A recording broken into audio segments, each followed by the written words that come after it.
A billionaire was one pen stroke away from losing everything, until the woman cleaning his boardroom floor slipped a note across his desk. And what he did next left every powerful man in that room completely speechless. Welcome. Before we go any further, drop in the comments and tell us where you're watching from today. This story is for everyone who has ever been overlooked, underestimated, or told that their voice does not belong in the room. Enjoy. Malcolm Strathmore was about to sign the contract that would crown the final chapter of his legacy. 40 years of sacrifice. 2 companies saved from collapse. 1 empire built on instinct, discipline, and a refusal to quit. And now, at 61 years old, with the Chicago skyline glowing gold and silver behind him through 40 feet of floor-to-ceiling glass, the $480 million Hartwell merger agreement sat open on the table in front of him, waiting for his name. The board members were already celebrating in their postures, the kind of smiles that arrive before a victory is confirmed. Leaned back, arms loose, eyes glittering with the specific satisfaction of men who believe they have already won. Malcolm uncapped his pen. The room felt warm with certainty. And then the door opened. Evelyn Hayes walked in quietly, the way she always did. Head slightly bowed. Cleaning cart rolling soft against the marble floor. She wore her standard blue janitor uniform, a dark navy head wrap, and the kind of careful invisibility that comes from years of learning how not to disturb powerful people. "Sorry," she said, almost to herself. "I just need to empty the bin. Won't take a moment." No one looked up. Why would they? She was the help. She was furniture with a purpose. She was the woman who appeared, cleaned, and disappeared, and the room continued as if she had never been there at all. Evelyn moved toward the far end of the table. Her hands were steady, her face was calm, but her heart was doing something entirely different. She had not slept. She had prayed through most of the night, and now she was here, doing the most dangerous thing she had ever done in her 36 years of living, and she was doing it while holding a trash bag. She reached Malcolm's end of the table. She bent forward slightly, as if adjusting the small bin near his chair. And then, with the quiet precision of a woman who had rehearsed this moment 100 times between midnight and dawn, she placed a small folded note on the table beside the contract and straightened back up without a word. Malcolm's eyes caught the movement. He looked down. He looked up at her. She had already turned away. He unfolded the note beneath the table. 3 words in careful, trembling handwriting. "Don't sign. Something's wrong." The pen in his hand went completely still. Around him, the board members were still talking. Numbers, projections, timelines. The easy, confident language of men who have already decided what the outcome will be. But Malcolm was no longer in the room with them. He was somewhere else entirely. Somewhere quiet and cold and very, very alert. Malcolm. This was Gerald Holt, his chief legal officer, 22 years at his side. "We are ready whenever you are." Malcolm did not respond immediately. He looked at the note again. He looked at Evelyn, who was now slowly pushing her cart toward the door, her back to the room, her shoulders carrying something that had nothing to do with cleaning supplies. "One moment," Malcolm said. Gerald smiled carefully. "Of course, take your time." "I need 5 minutes." Malcolm stood. The room shifted. Gerald's smile tightened. A board member named Philip Kane, who had not stopped checking his watch since the meeting began, leaned forward with an expression that was trying very hard to be casual. "5 minutes? Malcolm, we have people calling in from London and Singapore. The window for this signing is—" "5 minutes," Malcolm repeated. He did not raise his voice. He did not need to. He was Malcolm Strathmore. Nigh and 40 years of building things had given his quiet a particular kind of weight. He buttoned his jacket, stepped away from the table, and walked toward the door. Evelyn was in the hallway. Just a few steps ahead, pushing her cart, not looking back, her neck held straight with the rigid dignity of a woman bracing herself for consequences she had already accepted. "You." Malcolm's voice was firm but low. "Wait." She stopped. She turned. Her eyes met his, and for a moment neither of them spoke. In that silence was an entire conversation about what it costs a woman like her to stand in front of a man like him and say what she had said. "Come with me," he said. She nodded once, left the cart in the corridor, and followed him down the hall to a small glass-walled side room the executives used between sessions. Malcolm closed the door. The noise of the building fell away. He held up the note. "Explain this to me," he said. "Right now. And I need you to give me a reason not to walk back in there and sign that contract in the next 60 seconds." Evelyn stood before him, one hand clasped over the other at her waist. The same posture she assumed during her evening prayers. There was no performance in her, no desperation. Just a woman who had decided that silence was no longer something she could afford. "I wasn't snooping," she said. "I was cleaning the document room last Thursday evening. A page fell from one of the folders. I picked it up and I saw numbers that didn't match the numbers on the cover page. There's an addendum, Mr. Strathmore. It was added recently. I don't know all the corporate language in it, but I understand routing numbers, and one of them goes somewhere that isn't in your company's name." Malcolm stared at her. "You're a janitor," he said. Not unkindly, just plainly. "Yes, sir. You found this while cleaning." "Yes, sir." "And you decided to hand a note to a billionaire in the middle of a $480 million signing." "I decided," she said carefully, "that if I stayed quiet and something happened to your company, I would have to answer for that. Not to you, to God." Something moved across Malcolm's face, something old and unfamiliar, like a door opening in a room that had been sealed for a long time.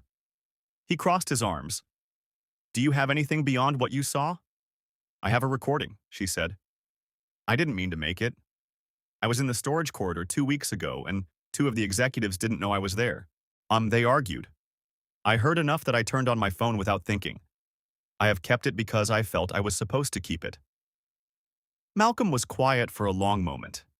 He turned and looked through the glass wall at the hallway beyond, where the polished floors of Whitmore Enterprises stretched out clean and certain under bright white light. He had walked these floors for 20 years. He had trusted the men in that boardroom with his company, his decisions, and on the day his wife died, with the basic task of keeping things running while he grieved. Could men like that really do this? But even as he asked the question, other things were surfacing. A quarterly audit that had been delayed 3 times with reasonable-sounding excuses. A CFO who had recently started avoiding his direct gaze. A data purge that the IT team had attributed to a server migration. He looked back at Evelyn Hayes. She had nothing to gain. She had a job to lose, a reputation that no one in power would bother to defend, and the kind of courage that does not announce itself. Yet she was standing here anyway. "Tonight," he said finally. 7 o'clock. Bring everything you have. If what you're telling me doesn't hold up, your employment here ends. Do you understand that?"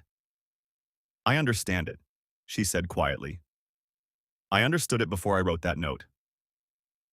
He nodded once, slowly, and reached for the door handle. Before he stepped out, he paused with his back to her. "What's your name?" Evelyn Hayes." He said nothing more. He walked back down the hallway toward the boardroom, where 10 of the most powerful men in Chicago were waiting for him with expensive smiles and a contract they were very eager to see signed. And for the first time in 40 years of business, Malcolm Strathmore was genuinely, deeply, uncomfortably uncertain. The contract was still on the table. The pen was still uncapped. But something had changed in the room, even if no one else could see it yet. To understand what happened next, and why the woman in the blue uniform held more power in that corridor than anyone in that boardroom realized, you need to know who Evelyn Hayes was before she ever set foot inside Whitmore Enterprises. You need to understand what grief had built in her, what faith had sharpened in her, and why a woman who had already lost everything was perhaps the only person in the entire building with absolutely nothing left to fear. Evelyn had not always been invisible. There was a time, not so long ago, when she had a small apartment filled with good light, a husband named Marcus who laughed too loudly at his own jokes, and the particular kind of happiness that does not announce itself because it does not need to. They had been married for 2 years when the diagnosis came. 8 months after that, Marcus was gone. Grief does different things to different people. In Evelyn, it built something. Not bitterness, not hardness, something quieter and more permanent. It built in her a quality of attention, the kind that comes when you have sat in a hospital room long enough to notice everything, the flicker of a monitor, the shift in a breathing pattern, the exact moment a person's eyes stop holding the future. She had learned to see what others overlooked, and she had learned that silence, when it asks too much of you, becomes a form of betrayal. She had taken the night shift at Whitmore Enterprises 14 months ago because it paid $11 more per hour than the hospital cleaning contract, and $11 mattered when you were carrying a life alone. She kept her head down. She did her work. She prayed under her breath between floors, the way her grandmother had taught her, not loudly, not for show, just a continuous quiet conversation with God that ran underneath everything else like a second heartbeat. She was not supposed to be the kind of person this story is about. But then, neither was anyone else who ever changed something. Malcolm walked back into the boardroom, and the room received him the way rooms receive powerful men who have momentarily confused their colleagues with forced patience and careful smiles. Gerald Holt spoke first. "Everything all right?" We were starting to worry. "I'm fine," Malcolm said. He did not sit down. He stood at his end of the table and looked at the faces arranged before him. Men he had built this company with. Men he had trusted with decisions, with crises, with silence. "Before I sign anything," he said, "I want the original digital files for the merger agreement pulled up on this screen. Every version, every amendment, right now." The smiles thinned. Philip Kane leaned forward. "Malcolm, the London team is still on the line. The stock window for this announcement closes in under 2 hours. And if we delay the signing past market close, we lose the favorable—" "Pull the files," Malcolm said. A beat of silence. Someone looked at someone else. Then Gerald nodded toward the IT liaison seated near the wall, a young man named Curtis, who had been staring at his laptop since the meeting began. Curtis looked up. He looked at Gerald. Then he looked at Malcolm, and whatever he found in Malcolm's expression made the decision for him. His fingers moved across the keyboard. It was at this moment that the door opened. Evelyn had come back. She stood in the doorway with her cart, and the room looked at her the way rooms look at people who are not supposed to be there. "This is a closed session," Philip said flatly. "Security can escort her out." "She stays," Malcolm said. Philip blinked. "Malcolm, she is cleaning staff. Or she has no place in a—" "Where did you find it?" Malcolm said, looking directly at Evelyn. "Walk me through it exactly." Evelyn stepped into the room. She did not look at the board members. She looked at Malcolm the way you look at the one person in a crowd who has decided to listen. "The document prep room on the 14th floor," she said. "Last Thursday, late shift. A folder had been left on the side table. A page slipped out when I moved it to wipe underneath. I picked it up to put it back, and I saw 2 columns of numbers on the same page with different totals. One of them had a routing line I didn't recognize. I looked at the header. It said Cayman Islands. Below it was a percentage, 37%. The room was very quiet. "It's a standard offshore tax efficiency structure," said a board member named Hargrove, his voice carrying the specific confidence of a man who has rehearsed his lines. "Completely legal, completely disclosed. Evelyn, with respect, you don't have the financial background to interpret—" "Clause 14b, Curtis said from the corner. Everyone turned. Curtis had gone pale. His eyes were fixed on his screen. "Mr. Strathmore, Clause 14b in the current filed version. It's dated 48 hours ago." He paused. "The version you reviewed and approved last week doesn't have it." Malcolm crossed the room in 8 steps and looked at the screen. The clause was there. 4 dense paragraphs of legal language directing 37% of the merged capital into a shell entity registered in the Cayman Islands under a name that belonged to no one in that room and nothing connected to Whitmore Enterprises. His internal approval signature was on it. He had never seen it before in his life. The temperature in the room changed. Not literally. But every person sitting at that table felt it, the particular cold that arrives when something hidden steps into the light. Malcolm straightened up slowly. He thought about Gerald at his wife's funeral, hand on his shoulder, saying, "Take all the time you need." He thought about the quarterly audit that had been rescheduled 3 times for reasons that all sounded reasonable in the moment. He thought about his CFO, James, who had not once met his eyes across a table in the last 6 weeks. Could they? He looked at the men he had trusted for 2 decades. He thought, apparently, yes. It was at that moment that the glass happened. A deep, resonant crack split the air, and the large glass panel running along the south wall of the boardroom fractured from top to bottom, a single violent line opening through it like a sentence being struck through. No impact, no cause. A pressure imbalance in the building's ventilation system, someone would explain later. The room erupted in startled voices and pushed back chairs. In the chaos, Evelyn did not move. She stood where she was, and in a voice that was barely above a whisper but somehow reached Malcolm across the noise, she said, "Sometimes God shakes the building before it collapses." Malcolm heard her. And something shifted in him that had nothing to do with the contract, the clause, or the 40 years of logic he had used to build his life. Something older than all of it, and something he had not felt since he was a young man with nothing to his name and everything still to prove. He turned to the room. "The signing is postponed," he said. The silence that followed was a different kind of silence than the room had held before. Hargrove went white. Gerald's jaw tightened. Philip's hand moved beneath the table to his phone, and his thumb moved quickly across the screen in a way he clearly hoped no one noticed. Evelyn noticed. She watched his face as he typed, and what she saw there told her that postponing the signing had not ended anything. It had only announced that the real fight was about to begin. They moved fast. That was the first thing Malcolm noticed when he stepped out of the boardroom to take a call from his attorney. By the time he returned, 14 minutes later, E. Curtis from IT was standing in the hallway with the particular expression of a man who has just been asked to do something that made his stomach turn. "Mr. Strathmore." Curtis stepped toward him, lowering his voice.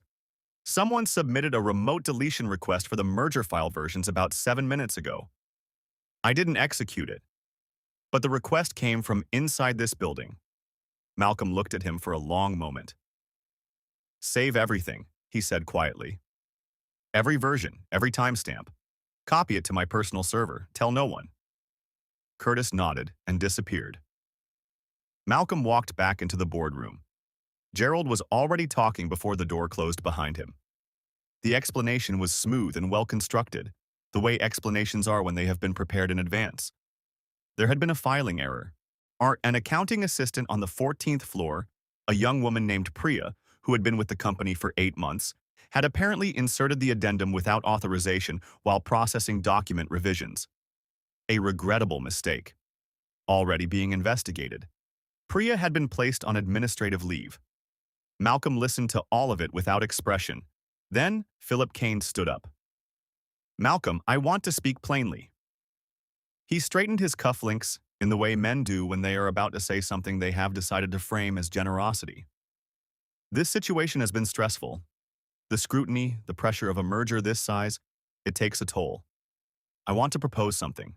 A private arrangement. 50 million transferred quietly, separate from the merger entirely. Think of it as recognition for everything you have built. You step back. Let the transition happen. Everyone walks away well." The room waited. Malcolm sat very still. $50 million to look away. He had started this company with borrowed equipment and a lease he could barely afford. He had buried his wife while managing a hostile takeover attempt from the board below. He had rebuilt from near collapse twice. And now a man he had shared 17 Thanksgiving dinners with was sitting across a polished table offering him money to betray himself. The offer did not tempt him. It confirmed everything. "Get out of my boardroom," Malcolm said. Not loudly. Not with heat. Just with the flat certainty of a man who has finished deliberating. Philip blinked. "Malcolm, all of you, out. I need this room." He found Evelyn in the corridor outside the document prep room on the 14th floor, restocking her cart. She looked up when she heard him coming, and her expression told him she had been expecting this conversation. "You said you had a recording," he said. "Yes." "I need to hear it." She reached into the front pocket of her uniform and produced a phone, so old its screen had a hairline crack running through the bottom corner. She found the file. She pressed play. What came out of that small speaker filled the corridor with the voices of two men who believed they were completely alone. The first voice belonged to Hargrove. The second belonged to Gerald. They were arguing about timing, about whether the shell company transfer could be completed before Malcolm's forensic accountants ran the post-merger audit. Yet Gerald's voice carried the controlled frustration of a man managing a plan that was becoming complicated. Hargrove mentioned the offshore structure by name. He mentioned the percentage. He mentioned that once the merger closed, Malcolm's equity position would be so diluted by the hidden liability transfer that removing him from the board would be a formality. Then Gerald said, with the casual cruelty of a man who has already closed a door in his mind, "Malcolm is sentimental. He always has been. That's why he never saw this coming." The recording ended. Evelyn lowered the phone. Malcolm stood in the corridor of the company he had built and felt something move through him that he did not have a clean name for. It was not anger, though anger was part of it. It was the specific pain of discovering that the people you trusted with your vulnerability used it as a measurement for how easily you could be managed. "How long have you had this?" he asked. 3 weeks, she said. "I didn't know what to do with it. I prayed about it every night. I kept asking God to show me if I was wrong about what I heard. But the feeling never left." He looked at her. This woman who had carried this alone for 3 weeks, with no one to tell, no protection, no guarantee that anyone would believe her, and had held it anyway because something in her would not allow her to let it go. He took the phone. He sat alone in his office for a long time after that. The room held photographs he rarely looked at anymore. His company in its early years, lean and provisional, 3 people in a borrowed conference room, his wife at the ribbon cutting for their first owned building, laughing at something just outside the frame. Himself at 34, thin and certain, with the specific fearlessness of someone who has not yet learned what there is to lose. He had built something real. But somewhere along the way he had stopped checking what was being built around him. He had trusted tenure over truth.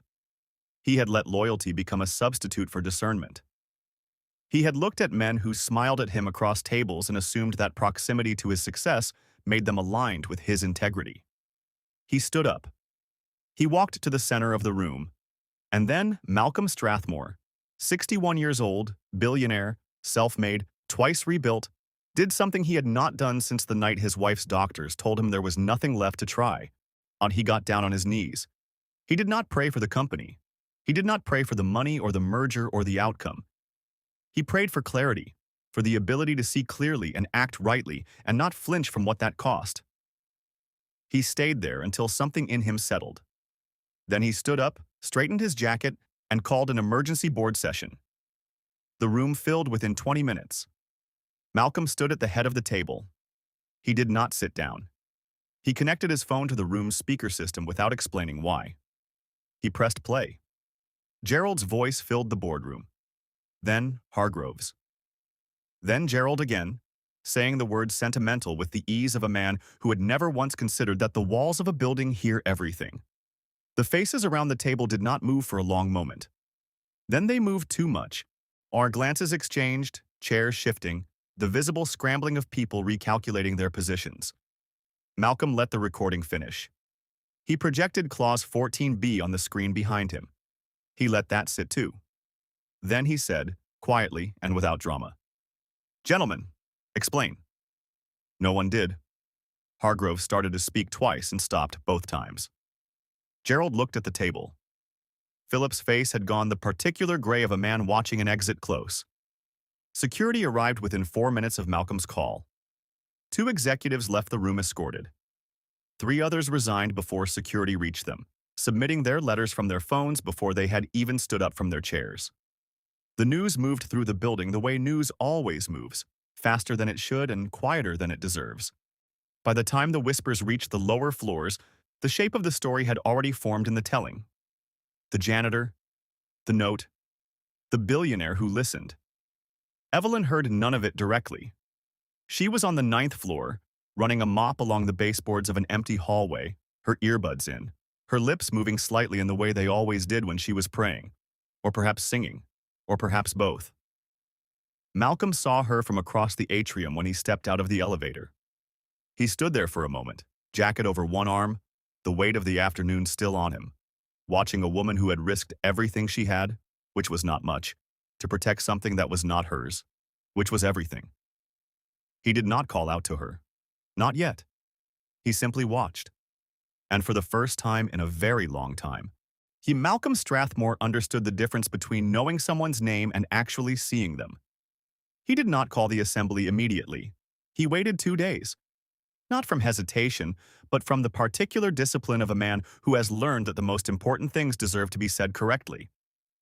He spent those 2 days doing what he had neglected for years. He read. He sat in silence. He called his attorney, his forensic accountant, and one other person he had not called in a very long time. His daughter. Her name was Claire. She was 33, lived in Portland, worked in nonprofit housing development, and had inherited from her mother the quality of saying exactly what she meant without raising her voice. They had been estranged for 4 years, the distance growing from a single argument that was never really about what it claimed to be about. It was about Malcolm choosing a board dinner over her college graduation.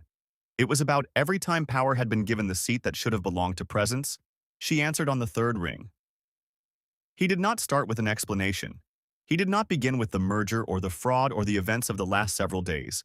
He started with the only sentence that had any business being said first. "I'm sorry," he told her, "for the ways I was absent when I was supposed to be there. I am sorry, and I am not calling to ask you to forget it. I'm calling because I almost lost everything this week, and the first person I wanted to tell was you." The silence on the other end of the line was not cold. It was the silence of someone deciding how much of themselves to bring back into a room. "Tell me," Claire said finally. He told her everything.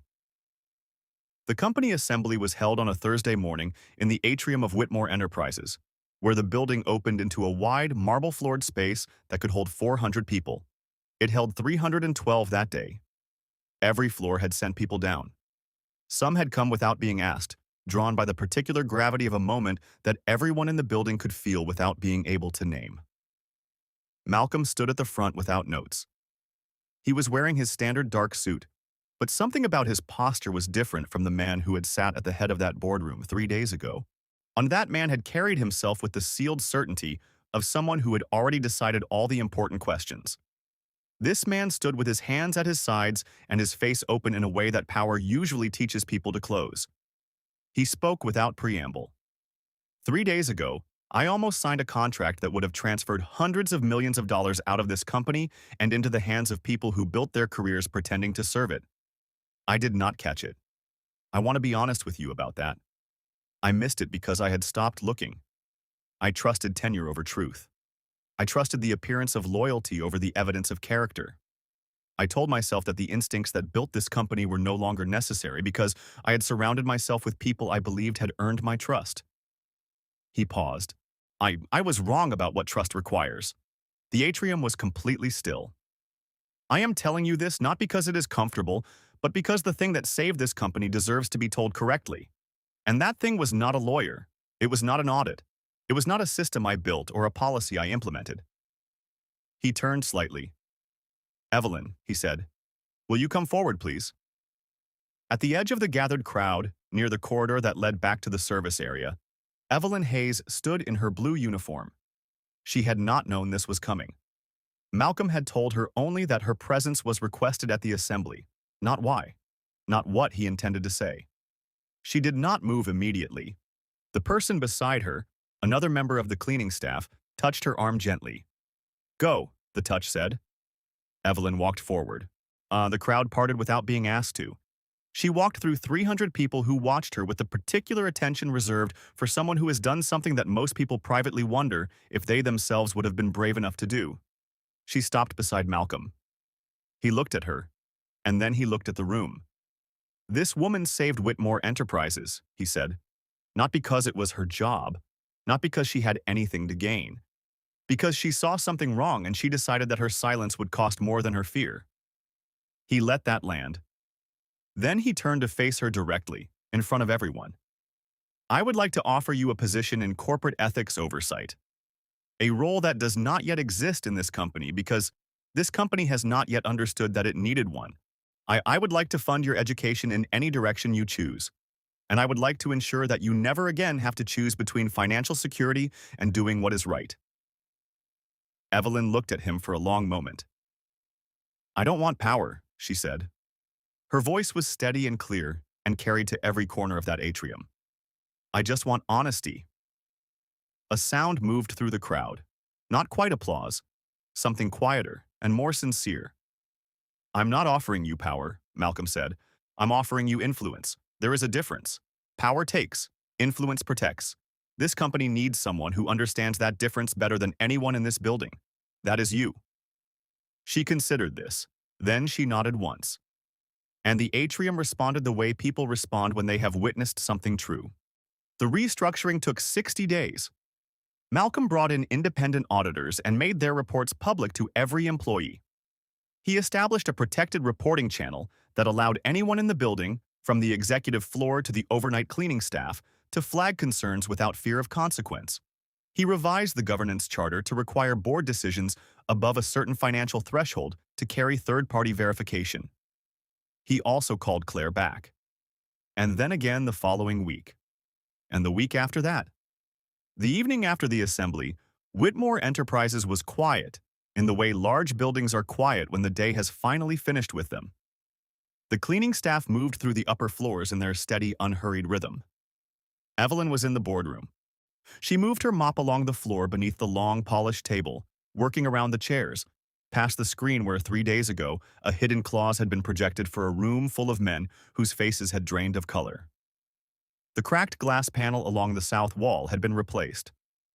The new panel caught the city lights outside and held them cleanly. She heard the door. Malcolm walked in.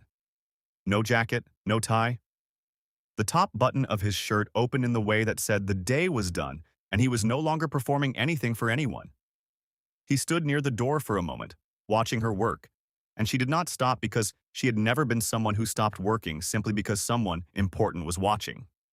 He crossed the room and sat down in one of the chairs along the side wall, not at the head of the table, and looked out at the Chicago skyline, where 10,000 lit windows held 10,000 separate lives, none of them aware of what had almost happened in this room. Why did you risk everything? He asked. Evelyn set her mop against the wall. She thought about Marcus, about the hospital, about the long months of learning how to carry grief without letting it hollow you into someone who stops caring about the world. She thought about the night she had knelt in this very room, with her hand on a stranger's chair, and asked God to give a billionaire the eyes to see what she had found. Because silence would have cost more, she said. She looked at the table between them, at the place where the contract had sat, at the exact spot where she had placed a folded note with 3 words and her entire livelihood. And because God whispers to janitors too. Malcolm was quiet for a long time. Outside, the Chicago skyline held its light against the dark and the patient, in different ways cities do, indifferent to the small human moments happening inside the buildings that compose them. But inside this room, something had been permanently altered. Not loudly, not dramatically. The way most permanent things change, quietly and without announcement, in the space between one decision and the next. Whitmore Enterprises still stood, 40 floors of glass and steel and purpose, intact above the city. Not saved by leverage, not saved by legal maneuvering, not saved by the kind of power that announces itself. Saved by a woman who cleaned floors and prayed under her breath and understood. In the way that people who have lost everything sometimes understand, that integrity is not a luxury reserved for those who can afford to lose nothing. Saved by a folded note. 3 words, written in a trembling hand. By someone the room had decided did not belong there. And the most extraordinary thing about all of it, the thing that stayed with Malcolm Strathmore long after the auditors left, and the governance charter was signed, and the first call with Claire became a standing weekly conversation, was how simple it had been. One person who saw clearly. One person who refused to be quiet. One note that said, "Don't sign."